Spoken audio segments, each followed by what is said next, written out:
Olá, natural de Porto Alegre, ele é professor, jornalista, é conselheiro do Grêmio, hoje reside aqui na cidade de Novo Hamburgo, ele é pai do Cláudio e olha, para minha satisfação, hoje teremos uma conversa de peso com meu amigo Cláudio Michonais, acertei? Acertou. Certo. Grande Seja Jairo. bem-vindo, Cláudio. Muito obrigado pelo convite, é um prazer estar aqui presente nesse teu programa aí tão prestigiado.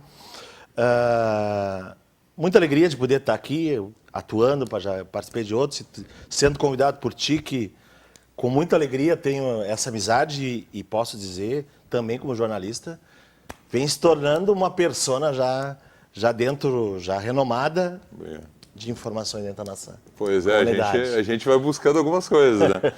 Cláudio, tu és natural de Porto Alegre, a tua infância, a juventude, foste mais pro lado da capital ou tu já... Não. Há quanto tempo tu resides aqui em Novo Hamburgo? Vamos lá. Eu nasci, tenho 45 anos. Ah, sim. Né? Nasci em 74. Somos da mesma geração, né? Então, aí, ó. Gente boa. Eu já tô com 4.2, então estamos pertinho ali. Meus pais se mudaram para Ivoti. Qual o nome dos teus pais? Cláudio e Maria Berenice. O teu filho já é o terceiro Cláudio. Terceiro Cláudio. E não ficou nem filho nem júnior. E nem neto. Que tem sobrenomes aí no meio junto, sim. né? Mas a gente manteve. E com 6 anos eles se mudaram e a gente ficou ali. Meu pai tinha muita parceria com o Calçados Dili na época, né?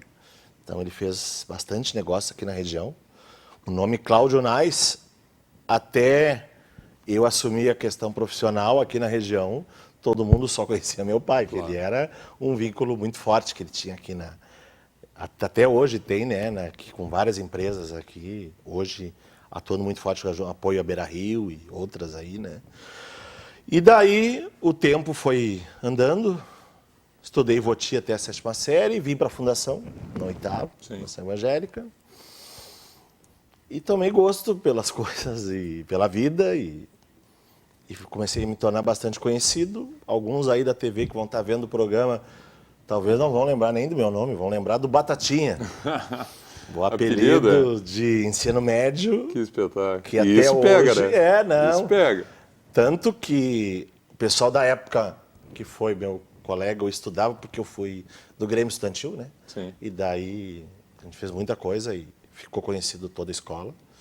E quando eu voltei, já como professor, ainda sem ser formado, em 96, os primeiros 3 anos, ainda me chamavam de Batatinha. Olha só. Porque a geração do ano que eu saí, em 91, estava se formando no ano que eu... E o pessoal tudo que te conhecia por Batatinha. Batatinha, né? Que então maravilha. ficou aqueles anos lá.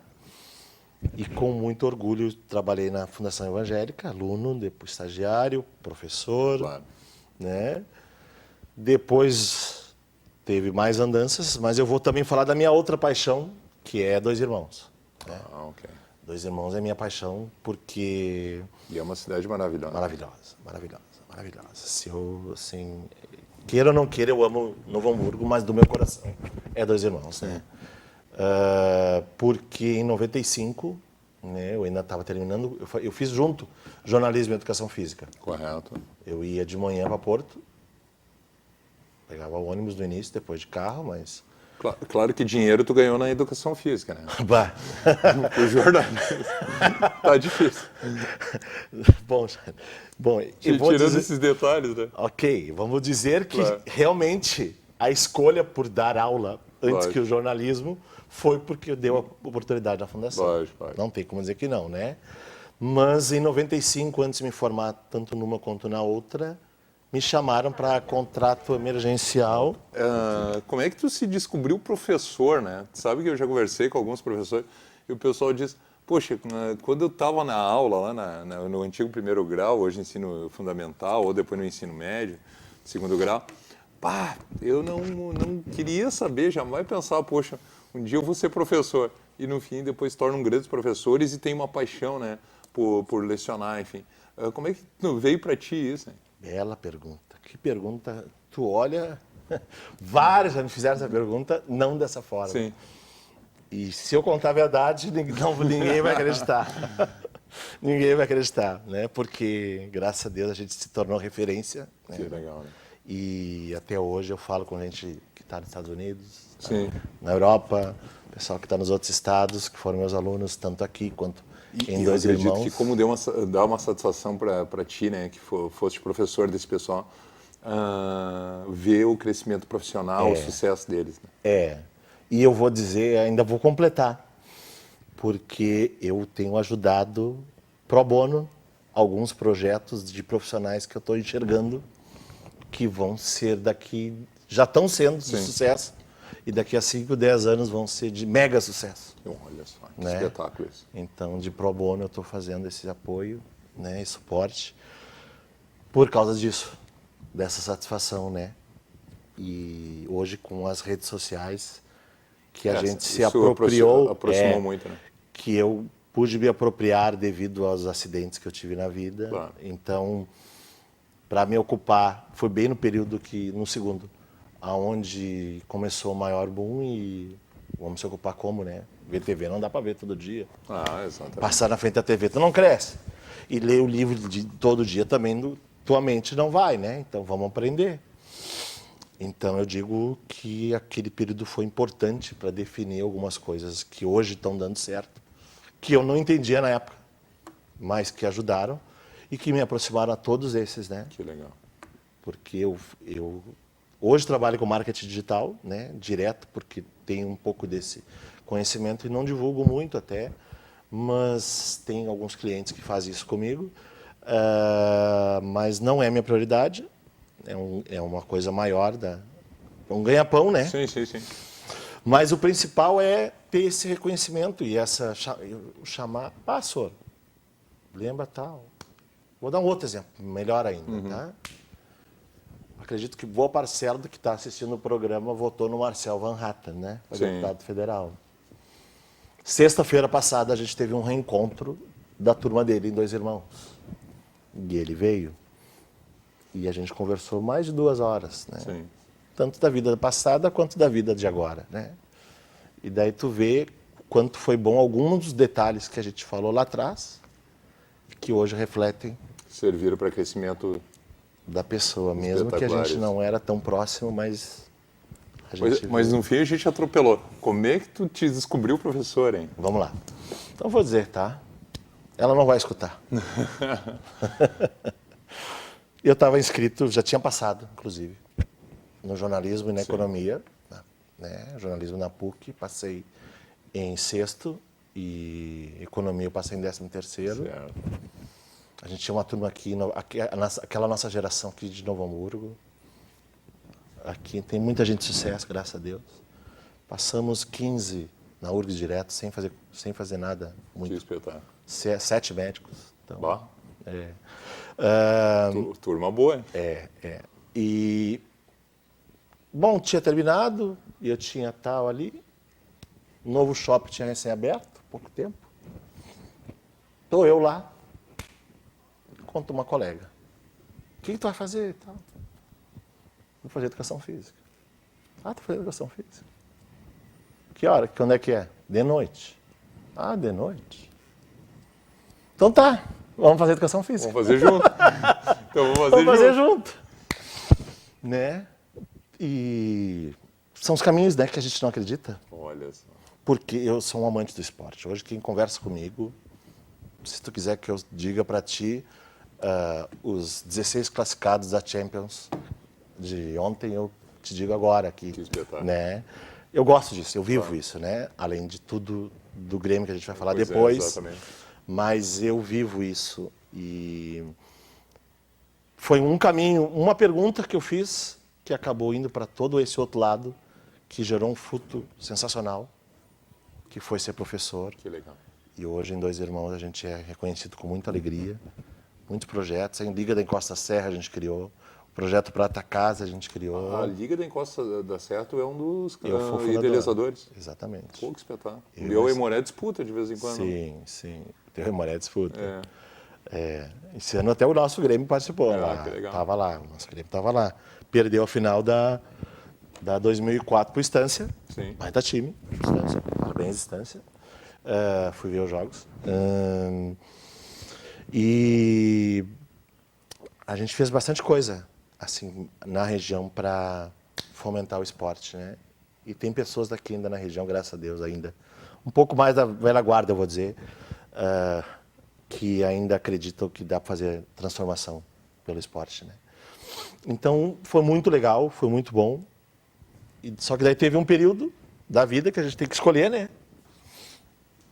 E daí eu tive que escolher ou crescer num lugar ou ter tudo bem, mas nenhum ser um nota 10, né?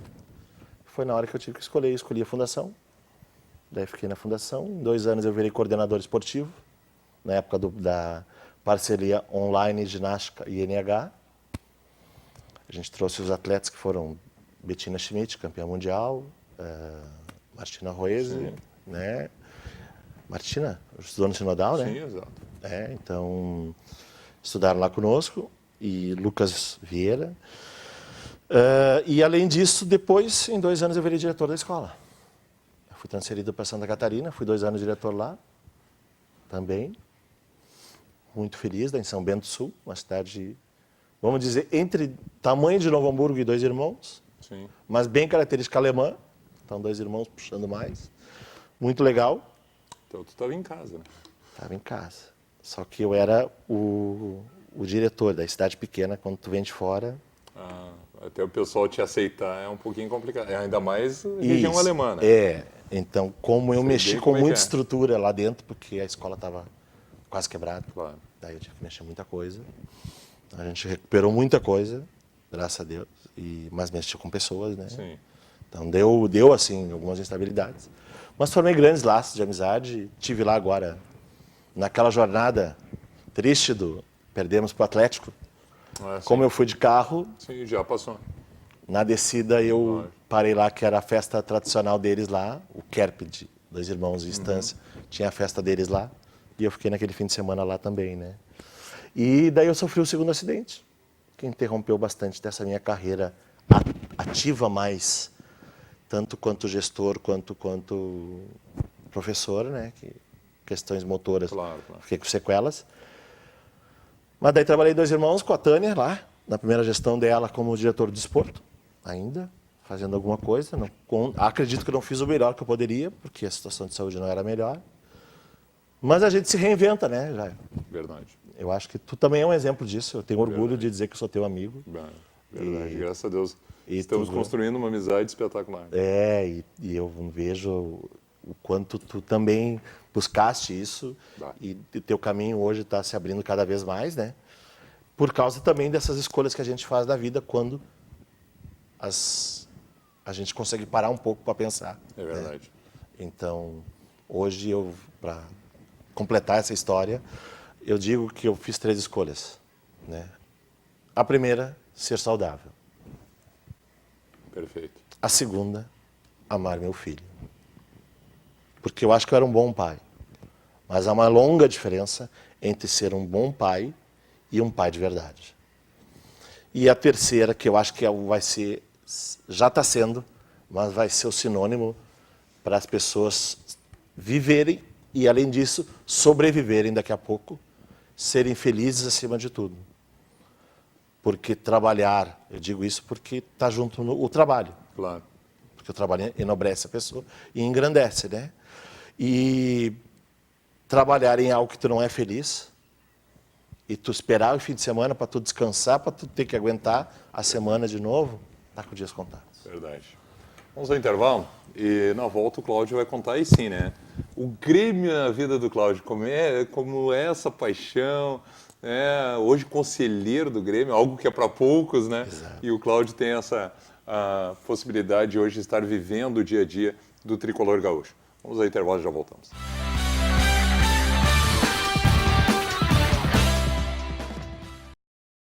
Voltando então com o Conversa de Peso de hoje, olha, com o grande Cláudio Michalnais, conselheiro do Grêmio, professor, jornalista, é quase aquele 1001 utilidades, né? Quase isso. Cláudio, primeiro bloco, falou um pouquinho aí da vida pessoal, da atuação como professor, né? Professor de educação física, também tem o jornalismo no meio de tudo isso, mas tem uma das maiores paixões da tua vida, que é o Grêmio, no meio de tudo isso. E hoje tem, né, a possibilidade de ser conselheiro do Grêmio. Como é que é o Grêmio hoje para ti, cara? Viver esse dia a dia do Grêmio, como é que surgiu a possibilidade de tu vir a ser conselheiro do Tricolor? Bom, eu vou dizer assim, até muitos poderiam dizer de época de ensino médio que o Cláudio não era fanático do Grêmio, né? Mas o meu primeiro ato de indisciplinar escola foi por causa do Grêmio. Olha só. Né? Não vão assistir meus grandes amigos de finais de ensino médio. A gente saiu da aula para assistir a final da Copa do Brasil, Grêmio e Criciúma. 91, isso. 91, a final de tarde, quinta de tarde. No Olímpico acho que foi 1-1 e 1-1. 0-0. Bizu cabeceou para trás, perdemos o gol ainda, com o Bizu cabeceando para trás, no segundo tempo. 1-1. E eu posso dizer que talvez esse seja o momento marcante mais, onde me tornou mais gremista, né? Porque eu nunca, assim, a educação familiar é muito regrada, né? Foi muito de cumprir. E ali acho que foi minha primeira fora. E até meu pai ajudou, levou nós, né? E a gente foi lá. Mas meu primeiro jogo foi Grêmio São Paulo, 80, 0-0. Quem me levou foi meu pai e meu tio Colorado. Só que eu já era desde criança. Eu jogava botão com ele. E eu era Grêmio e ele era Inter. A gente jogava botão um contra o outro. Fazia um Grenal de botão. Todo dia a gente fazia Que Grenal, beleza. né? Aí tá, bom, isso é passado, né? Vamos voltar. Em 2009, quando eu estava diretor e estava nessa transição, questão da saúde, do acidente, eu estava fazendo um pós-graduação. E tu já era na sócio do ESPN. Grêmio? Já era sócio do Grêmio. Mesmo estando fora, Mantive a sociedade, né? Principalmente aquele período, tem que dizer, né? Não é bom a gente falar disso, mas a gente tem que dizer que aquele período pré-aflitos e pós-aflitos. Aquele momento sombrio ali. A gente comprou a causa, né? É incrível como eu tenho amigos até hoje que falam. Inclusive tem um em São Leopoldo, o grande Fernando Veiga, já esteve aqui no programa. Ele se associou no ano que o Grêmio estava na Série B em 2005. Ele disse, não, a partir de agora eu vou apoiar de uma forma que eu nunca apoiei, né, inclusive sendo sócio. E como tem casos assim. Tem. Pessoal que abraçou muitos, mesmo. Muitos. Eu fui um pouquinho antes de cair, ainda, um pouquinho em 2004. Mas sim, foi ali, né? Sim. E em 2009, mas daí eu acompanhei muito, eu ia nos jogos, sempre estava junto, etc. Mas já amava o Grêmio. Claro. Mas não conhecia todo esse outro lado ainda, né? Esse lado político do Grêmio. E em 2009, nesse pós de marketing estratégico, eu conheci o presidente atual, Gabriel Melo, que deve estar se reelegendo agora, nesses próximos dias. Diretor da comissão, hoje, de marketing do Conselho do Grêmio. Correto. Meu colega. E ele falava, nós temos um grupo do Grêmio, discute e tal. Né? E eu não sabia que era um movimento político na época. Sim. Eu queria pelo Grêmio. E a gente foi. E eu comecei a frequentar, e fui vendo, né? E aquele negócio crescendo. E tu foi se inserindo ali naquele inserindo meio. naquele meio, né? E aquele meio realmente foi muito forte durante muitos anos, né? Ali do Grêmio Novo. A gente tem que dizer, o Grêmio Novo foi o primeiro movimento político do Grêmio, comemora 20 anos ano que vem, né? Estamos preparando aí uma coisa especial para isso. Mas de qualquer forma, ainda vou afirmar, porque tem muitas pessoas, porque dentro dessas situações de saúde, de trabalho ainda em Dois Irmãos, eu ainda não estava tão engajado no Grêmio, né? Eu era assim, acompanhava tudo. Torcedor, né? De estádio. Claro. Era torcedor de estádio, não era de poltrona, né? Mas, com a situação de 2015, ali, da retrombose, da saúde Claro. e tal, né? E a gente procura algumas coisas, e daí dentro disso que eu falei antes, da felicidade, o Grêmio foi a paixão, né? E a partir dali, e quem me conhece sabe que eu sou uma pessoa que não para de querer saber mais. Lógico. Né? E começou querendo saber mais de todos os movimentos, querer saber mais como funcionava. Aí eu comecei a usar o meu título de jornalista para fazer assessoria de imprensa do Grêmio Novo, né? E daí eu conheci mais coisas, né? Por isso. E aumentou mais ainda fazendo o curso de gestão do Grêmio. Foi quando eu comecei a conhecer como funciona o clube. Sim. Não só o futebol, dentro dele, né? Porque as portas se abriram, porque como é uma parceria, era Grêmio e Unicinos, ainda continua. Então a gente estava lá dentro, né? Então a gente começa a saber coisas e a partir de saber coisas a gente começa a se envolver mais. E entender também Entender algumas por que situações. acontece aquilo, por que não acontece aquilo. Por que às vezes algumas coisas que saem na mídia não é a verdade e por que algumas coisas não saem na mídia, só saem quando já está finalizado, né? Então, isso é um mundo paralelo aí que ninguém, poucas pessoas têm ideia, noção do que tem, né? E isso me seduz demais. E aliou com a coisa que eu adoro, que é a gestão, que daí eu vou considerar que é a questão de direção de escola. Né? Eu gosto da questão de gestão, eu gosto de olhar o todo e saber como está andando. Então, essa semana, por exemplo, né, eu só perdi Grêmio e River da Copa Ipiranga, Sim. que foi o jogo, batia com o horário do nosso jogo contra o Grêmio em Goiás, que eu queria ver os guris Sim, perfeito. jogando lá. Perfeito. Né? E lá não importava, porque a gente estava praticamente classificado. Claro. Né?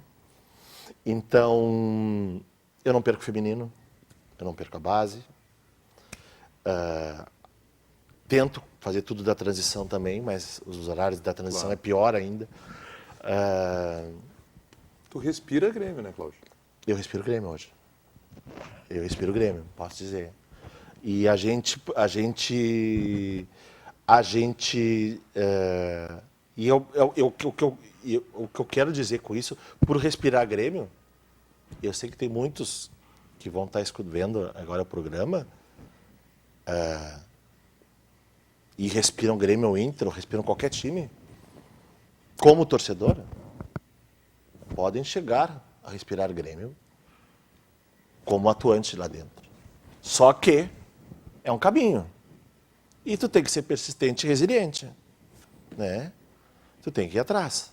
Não pode querer que as coisas venham para ti. Né? Cair do céu. Não cai do céu. Né? Então daí vem agora a pergunta que eu acho que tu iria fazer. Como é que eu fui virar conselheiro? Exatamente. Como é que eu fui virar conselheiro, né? Então, porque daí eu vou olhar para o meu grupo de gestão, por exemplo, do meu curso de gestão, que é de alto nível de colegas que eu tenho lá dentro. Um deles, inclusive, é um dos principais diretores da base, né? E ele não entrou como conselheiro, entrou como suplente, né? Porque como na composição das chapas foram colocados de acordo com as posições dentro do seu movimento, a gente fez um trabalho muito bom dentro do movimento mesmo. E a gente, como tu falou, respira o Grêmio. Tu quer me perguntar o time titular que jogou terça contra o Atlético Nacional na Copa Ipiranga, eu posso te dizer. Né? E assim por outras coisas a gente poderia, né? Não estou querendo me gabar. Claro, eu estou querendo dizer que são informações. Exatamente. E a gente, quando a gente quer ir buscar e ter isso... E tu tem prazer com isso. Exato. Ter prazer. E por isso que eu volto a falar. Ter felicidade em fazer a coisa que te dá prazer é a melhor coisa do mundo. Te dá aquele ânimo a mais para fazer um dia. Dá um ânimo para pegar uma vez 2h30 de trânsito para pegar um jogo em Eldorado, às 3h30 contra Grêmio e Vasco, que a gente perdeu 2-1 no Sub-20. Mas tu vê um Vasco que é o melhor time, na minha opinião, Sub-20 do Brasil. Com o Thales jogando aquele dia. Sim. Né? Thales Magro. Mas te faz... É a satisfação que a gente tem, né? Para tu estar lá, né? Então, isso supera, né? Supera tudo. Então, as pessoas têm que viver com paixões. E que essas paixões sejam frutíferas para outras pessoas. Sem dúvida. Para a gente encerrar, Cláudio, já estamos encaminhando o final do programa. O Grêmio 2020, hein? Que né, tem mais uma Libertadores pela frente, projeta aí uma certa mudança de elenco, né? Algo natural, algumas saídas já foram confirmadas, os jogadores alguns novos vão chegar. Como é que está internamente, o que o pessoal do Conselho tem falado, a própria direção, desse Grêmio 2020 que o torcedor possa esperar aí para o próximo ano? Eu posso dizer assim, que eu posso dizer bem claro assim, confie no Romildo. Tá? Quando o Romildo fala, é raro ele não fazer. É raro ele não fazer. E se ele não fizer, ele vai te explicar. Porque ele tem esse sentimento, né? Para mim é memorável, rapidinho, memorável lembrar da minha primeira reunião de conselho foi 5 dias depois da nossa derrota em Curitiba. Ele não deu um sorriso. E o discurso dele foi quando a gente aprovou que ele pudesse ser reeleito, né? Não durou 3 minutos. Então a resignação dele permanecia a tal ponto que 6 dias depois ele não tinha conseguido ainda Absorvido aquela a situação. derrota, né? E ele, há poucos dias, conversando também com o presidente, ele falava sobre isso, que a grande competição que o Grêmio perdeu esse ano foi a Copa do Brasil. Que na opinião dele era essa competição para o Grêmio ter ganho. Nós perdemos. Eu estava lá, nós perdemos. Estávamos lá. Estávamos lá. Isso. Perdemos e foram erros, ok? E a gente cabe talvez um outro momento discutir. Mas o torcedor pode esperar um Grêmio forte para 2020. Vamos botar 2020 assim, né, pessoal? Assim, a gente vem acompanhando essas mudanças que estão acontecendo nesses dias aí. E dentro do que não é nem do conselho, vou dizer isso, tá? Eu vou dizer dentro do que eu vinha conversando com algumas pessoas que têm essa visão de Grêmio maior. Elas estão tudo acontecendo. Sim. Tudo acontecendo. Então, tudo acontecendo. Então, o importante é a gente acreditar, confiar, tá? Nossa base vem muito forte, tá? Nós temos um trabalho sensacional em quase todos os setores do clube. E eu acredito que o nosso futebol, além de estar sendo revigorado, né, nessas mudanças e situações de jogadores que já foram e alguns que ainda vão, e virão 3, 4, 5 peças muito importantes. Maravilha. Cláudio, uma Jairo, satisfação. Prazer. Olha, muito uma obrigado. entrevista espetacular. Parabéns, né, por toda a história. Parabéns pelo teu momento também. Sucesso ainda maior, meu amigo. Muito obrigado, Jairo. Muito obrigado, telespectadores, pessoal que está acompanhando pela TV. Agradeço o convite e para mim um orgulho poder falar disso, falar de Grêmio, falar da minha vida, das minhas situações e eu vou dizer a última palavra: sejam felizes, acima de tudo. Tá certo. Hoje o Conversa de Peso teve prazer, né, de entrevistar o Cláudio Mitchell-Nais, conselheiro do Grêmio, professor, jornalista, e o Conversa de Peso retorna na próxima semana.